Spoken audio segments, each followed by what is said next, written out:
It's an old one, you might have heard it.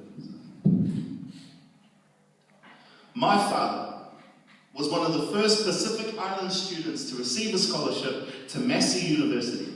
To get around Palmy, he had me and my mum doubled on his bicycle. He would also have in his backpack the pearls of his huo and savo, the tools his farmer father handed to him. They were now bound in books and rows of words. He gave all his energy and time to plow away for us, his family. And as the eldest kid, this same sense of responsibility would be such a massive part of me. Sacrifice. They had given so much so that I could receive things that they only dreamed they could touch. To whom much is given, much is required. So all that I was receiving, I would one day be giving back. But see, even at 28, or even at 29, I was never good with singing or spending. My musical notes were like my dollar notes, weak and off point. Flat little stacks of coins. Self-indulgent with music and money. See, my dad was the bass in our family. And as I gradually became of age, he handed me his part to play, but my vocal range was limited by my choir boy vocal ways. They put me in his place. So as the man of the family, I want to provide, but I hide from my responsibility behind Burger King rings and golden arches.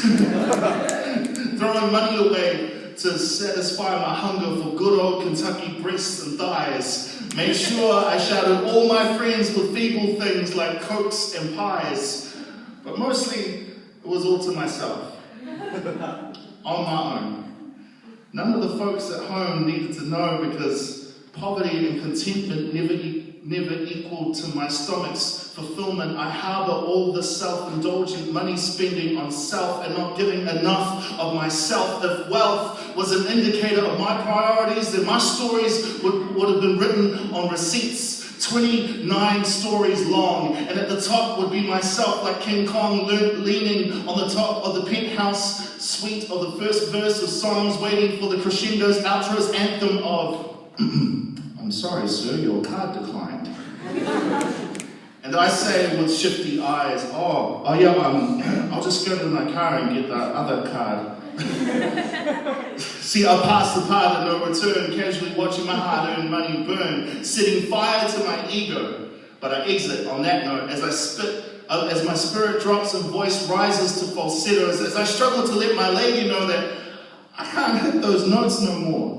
In the midst of my lies, my voice broke along with my bank account. And this just highlights that I'm not a man yet. She does the math and reckons that don't make sense. $4.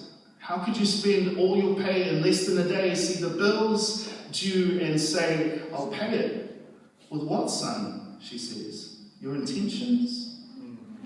No actions, just good intentions paved the way to our family going through hell. For my poor fashion sense doesn't translate to clothed dinner tables. My fable excuses are a nuisance and add a noose tense from the money tree that I hung my family out to dry. All because I paid more attention to immediate gratification, which means I can pay for my bro's education. Because I'm spent. I've depleted all my resource on the source of my own heartache and pain. Me, you can blame me. Always too busy listening to the wrong melodies, singing songs that are one-part harmonies when there are 5 of us. And I was meant to be a part of this unique divine symphony displaying family unity, even though poverty and hardship are drowning us out. I know we can make it.